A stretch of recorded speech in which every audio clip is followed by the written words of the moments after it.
All right, so here are the three big stories for today. It is the January 1st of 2024. Russia launches 90 drone attacks across Ukraine. So there are 90 Shahi type drones. 15-year-old boys killed, 7 people wounded after falling debris from one of the 87 down drones. So they're very good at downing the drones, but that doesn't mean that they can't do damage. Shahi drones are far more cost effective. A Shahi drone is worth about $20,000 each. That's very different than the $10 million per pop for the rockets, the missiles that were shot at Ukraine just a few days ago. So this is a far better strategy financially. You're looking at 1,800,000 for this, as opposed to 1.2 billion was being spent on the rockets the other day. Okay, a little bit more about that. Speaking during a New Year's Day visit to a military hospital, Putin said that Ukraine could expect more such strikes after shelling of the border city of Belgorod that killed more than 24 people and wounded more than 100 others. Now, I don't know if he doesn't know, or like if his people are not telling him, or if he's just, doesn't care anyway, that it seems like Russian air defense is what caused this. They want to intimidate us and create uncertainty within our country, Putin said. We will intensify strikes. Not a single crime against our civilian population will go unpunished. And he called it a terrorist act.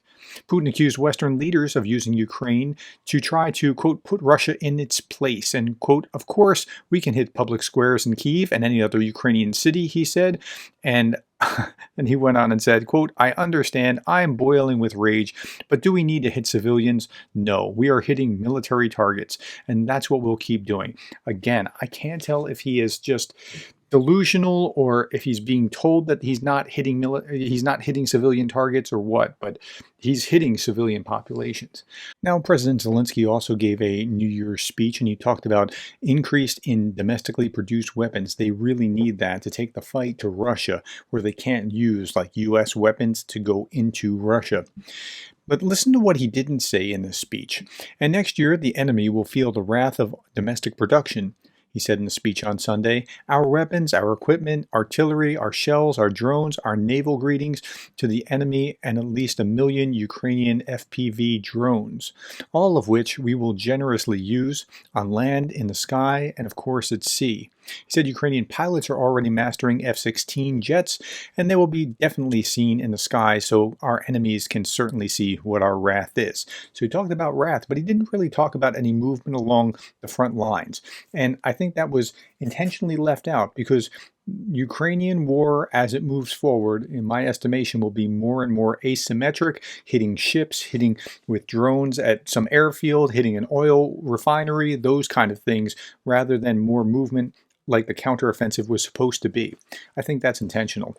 Okay, last little bit. I talked about this yesterday. We passed $100,000 in our fundraising that started at Christmas and was supposed to go through the beginning of January, through January 1st. Greg Terry will be leaving for Ukraine again very shortly, but just yesterday to today, another $12,500 came in. I'm just beside myself. Thank you so much for generously giving. The links are still below if you still want to give, but we're not going to be campaigning from about tomorrow forward. So thank you for caring. Thank you for the likes, the shares, the subscribes, and thank you for being the kind of person that cares about Ukraine.